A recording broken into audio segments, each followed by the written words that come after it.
Pernahkah kamu merasa merinding saat melewati Magelang? Kenapa sebuah bukit kecil di tengah kota disebut sebagai paku bagi pulau sebesar Jawa? Aku di sini untuk mengajakmu menyelami sebuah rahasia yang terkubur dalam-dalam. Kita bukan bicara soal bukit biasa, tapi soal keseimbangan dunia yang rapuh. Bayangkan kamu berdiri di sana, di tengah kabut yang tak kunjung hilang, merasakan getaran aneh dari bawah kakimu. Ada aroma tanah basah yang bercampur dengan wangi dupa tua yang menyengat, menusuk hidungmu di tengah udara dingin yang seolah membeku.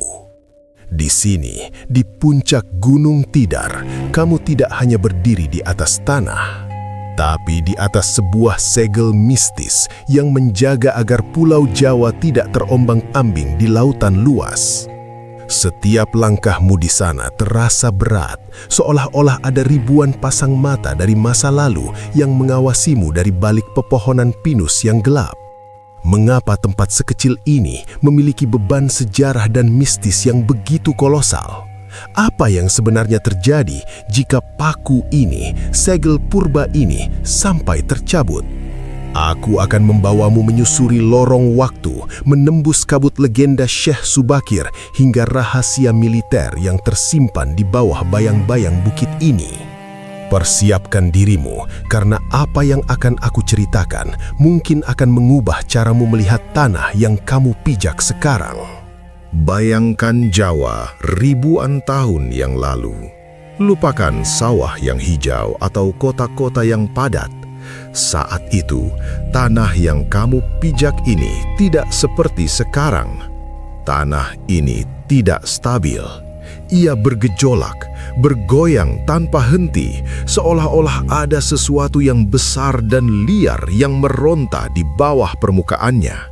Kamu bisa merasakan udara yang begitu berat, bau belerang yang menyengat, dan kabut tebal yang menyelimuti hutan-hutan purba.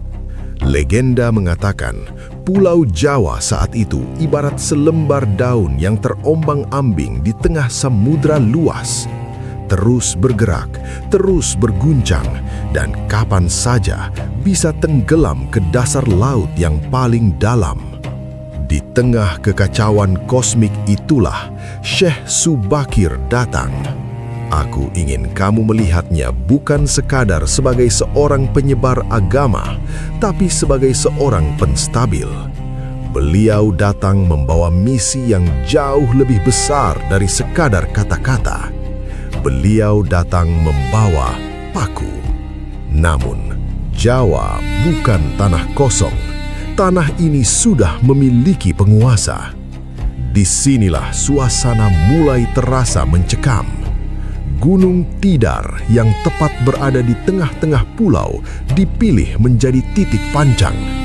Tapi untuk menancapkan paku itu, Syekh Subakir harus berhadapan dengan energi liar yang tak terkendali, para lelembut, jin, dan makhluk-makhluk yang sudah menghuni tanah ini sejak awal waktu. Puncaknya adalah sebuah pertemuan yang akan mengubah takdir Nusantara selamanya. Di atas bukit yang sunyi itu, Syekh Subakir berhadapan dengan sang penguasa lama, sosok legendaris yang auranya meliputi seluruh tanah Jawa, Sabdo Palon. Bayangkan ketegangannya, dua kekuatan besar bertemu di satu titik. Sabdo Palon tidak akan membiarkan tanahnya diubah begitu saja tanpa syarat. Ada sebuah perjanjian yang dibuat, sebuah perjanjian yang kabarnya ditulis dengan darah dan komitmen spiritual yang sangat berat. Isi perjanjian itu sederhana tapi mengerikan.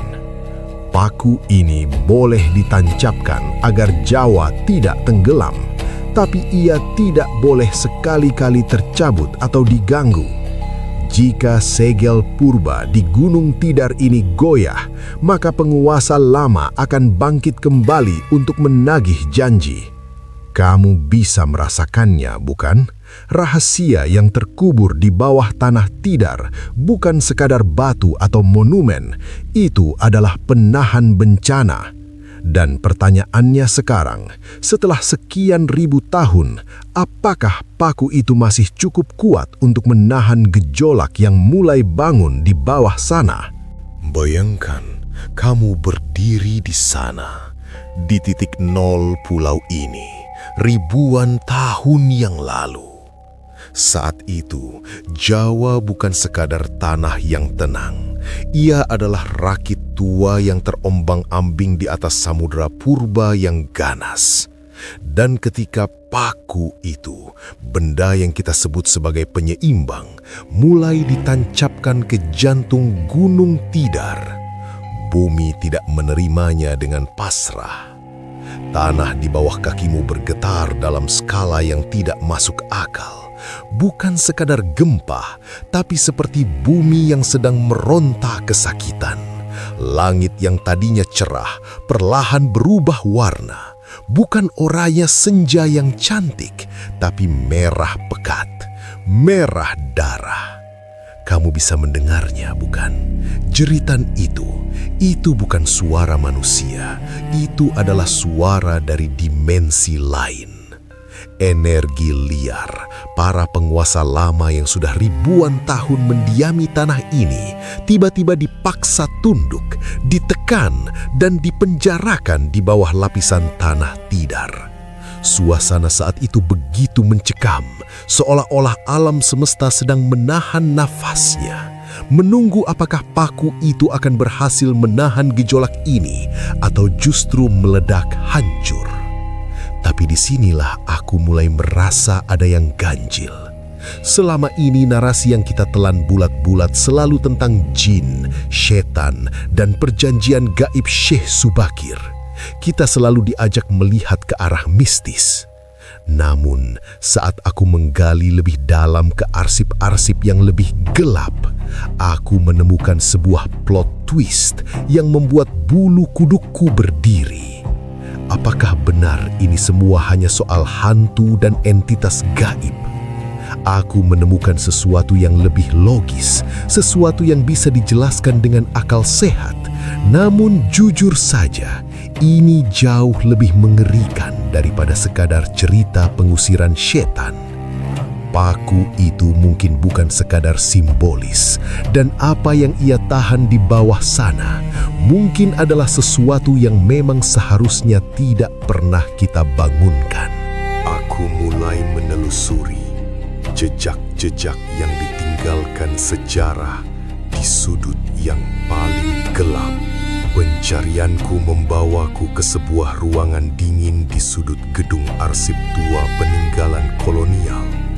Bau kertas lapuk dan debu yang menyesakkan menyambutku, seolah-olah tumpukan dokumen ini sedang menjaga rahasia yang tidak ingin diganggu. Di sana, di dalam sebuah map coklat yang sudah rapuh dengan stempel Geologische Dienst van Nederlands India, aku menemukan laporan-laporan rahasia yang tidak pernah dipublikasikan ke buku-buku sejarah sekolah kita. Ternyata, para geolog Belanda pada awal abad ke-20 pernah melakukan penelitian mendalam di Gunung Tidar. Mereka bingung. Kamu tahu kenapa? Karena jarum kompas mereka tidak bisa bekerja dengan normal saat mendekati puncak gunung ini. Ada anomali magnetik yang luar biasa besar. Sebuah tarikan elektromagnetik yang begitu kuat hingga mengacaukan alat navigasi paling canggih di masa itu. Dalam catatan yang ditulis dengan tangan gemetar oleh seorang peneliti bernama Van den Berg, dia menyebutkan bahwa Tidar bukan sekedar bukit kecil di tengah kota Magelang. Ada getaran seismik yang aneh di saat tanah Jawa di sekelilingnya bergetar karena aktivitas vulkanik dari Merapi atau Sumbing. Tepat di koordinat jantung Tidar, aktivitas itu tiba-tiba berhenti. Titik itu tenang, terlalu tenang. Aku mulai menyadari satu hal yang mengerikan. Paku tanah Jawa yang selama ini kita anggap sebagai metafora atau benda klinik mungkin adalah sesuatu yang lebih teknis. Ini bukan soal menanam paku fisik dari besi, tapi ini adalah sebuah teknologi kuno, sebuah stabilisator energi yang sengaja diletakkan oleh para penjaga Nusantara terdahulu untuk menahan bencana kataklismik lempeng bumi. Bayangkan, Pulau Jawa berada di atas pertemuan lempeng yang sangat aktif. Jika paku ini tercabut, atau jika keseimbangan energinya terganggu oleh keserakahan manusia, stabilitas itu akan hancur. Catatan rahasia itu memperingatkan dengan sangat jelas, Tidar adalah pengunci, dan jika pengunci itu rusak, Jawa bukan lagi tempat yang aman untuk kita tinggali. Jawa bisa berubah menjadi kuburan massal dalam hitungan detik. Jadi, setelah semua potongan puzzle ini kita susun, muncul satu pertanyaan terakhir. Kenapa Gunung Tidar benar-benar tidak boleh tercabut? Jawabannya mungkin jauh lebih mengerikan dari sekadar bencana alam. Aku ingin kamu bayangkan Tidar bukan sebagai gundukan tanah biasa, tapi sebagai kunci yang diputar paksa ke dalam lubang pengunci sebuah bendungan raksasa. Di balik bendungan itu, ada energi murni yang gelap, purba, dan tak terkendali. Tidar adalah satu-satunya hal yang menahan pintu gerbang kehancuran kita agar tetap tertutup rapat. Kalau kamu pernah berkunjung ke puncaknya, kamu akan merasakan sesuatu yang aneh. Udara di sana tidak seperti udara di gunung lain. Rasanya berat, seolah-olah setiap molekul oksigen di sana membawa beban ribuan tahun. Para pendaki sering bercerita tentang keheningan yang tidak wajar, sebuah kesunyian yang membuat telinga berdenging. Itu bukan sekadar perasaanmu saja, itu adalah sensasi dari beban seluruh Pulau Jawa yang bertumpu di satu titik kecil itu. Tidar sedang bekerja keras setiap detik, setiap jam, menekan gejolak di bawah sana, agar kita yang di atas bisa tidur dengan nyenyak. Sampai hari ini, misteri itu tetap terkunci rapat di bawah naungan pohon-pohon pinusnya. Kita mungkin merasa hebat dengan teknologi dan logika modern kita, tapi alam punya caranya sendiri untuk mengingatkan siapa bos sebenarnya. Ingat ini baik-baik, kamu bisa berdiri tegak hari ini, menjalani rutinitasmu, dan meminum kopimu dengan tenang, hanya karena ada sesuatu di pusat pulau ini yang sedang menahan beban berat itu untukmu. Sesuatu yang memilih untuk tetap diam, asalkan kita tidak mengganggunya. Jangan pernah remehkan apa yang diam di bawah tanah Jawa.